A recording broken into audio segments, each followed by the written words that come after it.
23 अक्टूबर कन्या पूजन में बिल्कुल भी ना करें ये गलतियां। नवरात्रि का महापर्व 9 देवी अर्थात 9 कन्याओं को समर्पित है। कन्या पूजन करने से हमारी समस्त पीड़ा दूर होती है, दुख दर्द दूर होते हैं, हर कष्ट दूर होते हैं, गृह क्लेश हमारे जीवन से हमेशा के लिए दूर हो जाते हैं। यहाँ तक कि पितृदोष, राहु दोष, मंगल दोष, काल सर्प दोष, मात्र कन्या पूजन से शनि से पीड़ित व्यक्ति को राहत मिलती है, सुकून मिलता है, घर में खुशियां आती है तथा अकाल मृत्यु घर में कभी नहीं होती। मित्रों, आपको बता दे, इस बार माता रानी हाथी की सवारी पर पृथ्वी लोक पर आ चुकी है और भक्तों के कष्टों को दूर करेगी। जब जब माता रानी हाथी पर सवार होकर आती है तब तब धरती पर फूल खिलते हैं और वर्षा होती है तथा हरियाली की उत्पत्ति होती है और जीवन सुगम हो जाता है। किसान के घर में साक्षात माँ जगदम्बा जगत माँ का आगमन होता है। मित्रों, इस बार का नवरात्रि बहुत ही शुभ और मंगलकारी माने जा रहे हैं। इस बार शारदीय नवरात्रि 15 अक्टूबर दिन रविवार को शुरू होकर और इसका समापन 23 अक्टूबर दिन सोमवार को होगा। ऐसे में 24 अक्टूबर दिन मंगलवार को ही दुर्गा विसर्जन होगा। जो लोग माता रानी की स्थापना करते हैं वह लोग 24 अक्टूबर दिन मंगलवार को विसर्जन करेंगे। मित्रों, नवरात्रि की अष्टमी और नवमी तिथि पर कन्या पूजन का विधान है। इस बार माँ अष्टमी तिथि 22 अक्टूबर 2023 यानी कि इस दिन रविवार है। तिथि 23 अक्टूबर 2023 दिन सोमवार को है। ऐसे में आप अष्टमी और नवमी को इन दोनों तिथियों में कन्या पूजन अवश्य करें। गरीब कन्याओं को भोजन अवश्य खिलाएं। शास्त्रों में 9 दिनों के नवरात्रि को बहुत ही शुभ और मंगलकारी माना गया है और वहीं 8 दिनों के नवरात्रि को अच्छा नहीं माना जाता है। ऐसे में 10 दिनों के नवरात्रि बहुत ही शुभ माने गए हैं। शास्त्रों के अनुसार नवरात्रि के दिनों में माता रानी का पूजन करने से, कन्या पूजन करने से माँ अभय वरदान प्रदान करती है। कुंडली में जो कष्ट होते हैं उन्हें ठीक कर देती है। श्रीधर की तरह ही सच्चे व्यक्ति के सभी कष्टों का निवारण माँ शीघ्र ही करती है। माँ की उपासना से विनम्रता का विकास होता है। सभी कष्ट, दरिद्रता, दुख कष्ट नष्ट हो जाते हैं। नवरात्रि में माता रानी का व्रत और पूजन किया जाता है, लेकिन नवरात्रि के दौरान सबसे ज्यादा महत्व होता है कन्या पूजन का। मित्रों, चलिए सबसे पहले जानते हैं कैसे करें कन्याओं का स्वागत। कन्या जब आपके घर आए तब सभी के पैरों को दूध और पानी से धुलाना चाहिए। खासकर मर्दों को कन्याओं के पैर अवश्य धोने चाहिए। इससे मैया वैष्णो प्रसन्न होती है। मित्रों, फिर उसके बाद कन्याओं को किसी साफ जगह पर जमीन पर कपड़ा बिछाकर बैठाना चाहिए। उनके माथे पर अक्षत, फूल और कुमकुम लगाना चाहिए। फिर उसके बाद भोजन ग्रहण करवाना चाहिए, लेकिन हमेशा याद रहे कन्याओं की थाली में 3 पुड़ियाँ कभी न रखें। इसे शुभ नहीं माना जाता।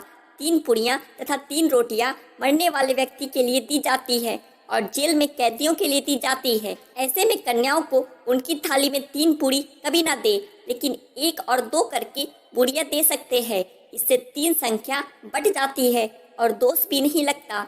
दोस्तों, कन्याओं को खाना खिलाने के बाद अंतिम में कन्याओं के सर पर लाल चुनरी उड़ाना चाहिए और भोजन में आपको खीर, पूरी, हलवा, चना तथा आलू की सब्जी, छोले वगैरह की सब्जी खिलानी चाहिए। पनीर आदि भी खिलाया जा सकता है। वैसे माता रानी का प्रिय भोजन खीर, हलवा, पूरी और छोले आदि ही है, लेकिन भूल से भी लहसुन और प्याज का इस्तेमाल कभी ना करें, अन्यथा अनर्थ हो जाएगा।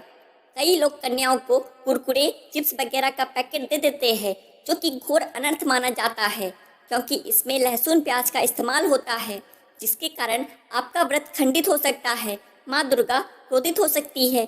जहां आपने 9 दिनों तक लहसुन प्याज का परहेज किया, लेकिन आपकी एक गलती पूरे व्रत को खंडित कर सकती है।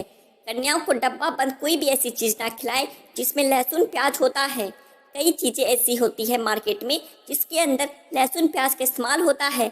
ऐसा आप कभी मत करना।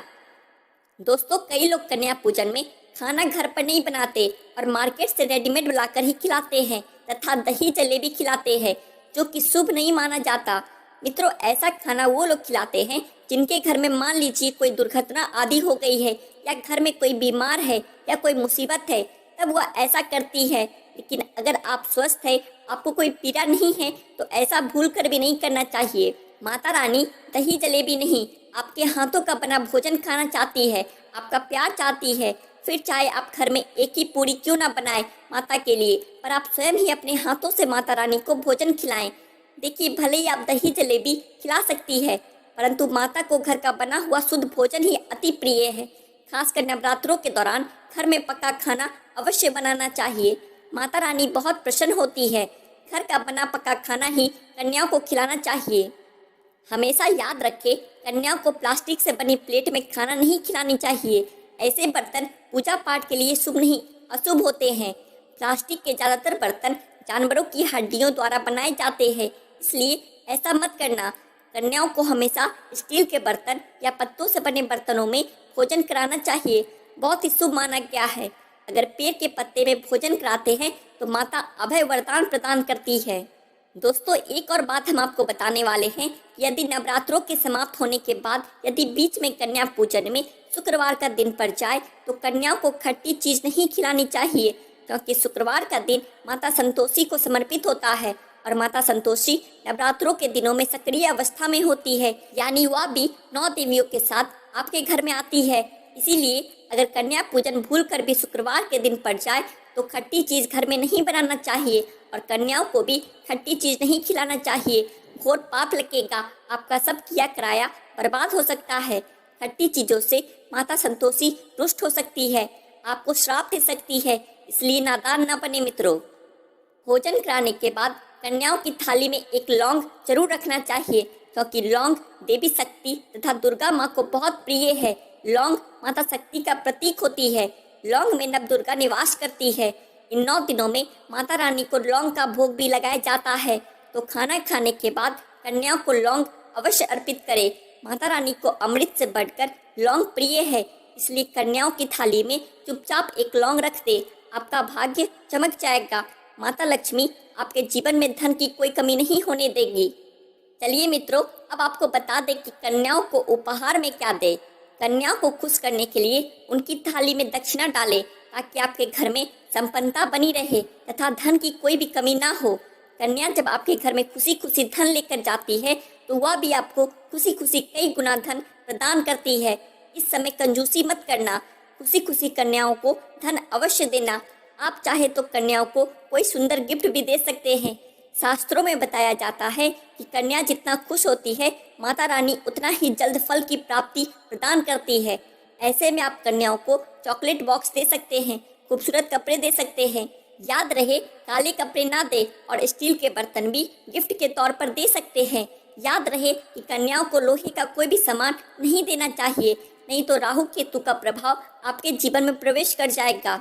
मित्रों, जब कन्या अपने घर के लिए प्रस्थान करे तो उनके चरण जरूर छू ले और अपने मन में अपनी प्रार्थना को जरूर कहे।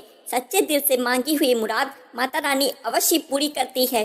सच्चे दिल का मतलब होता है मन में कोई भी लालच ना हो, और अगर वह लालच माता को पाने के लिए बन जाए तो उसे बोलते हैं सच्ची श्रद्धा और सच्ची भक्ति।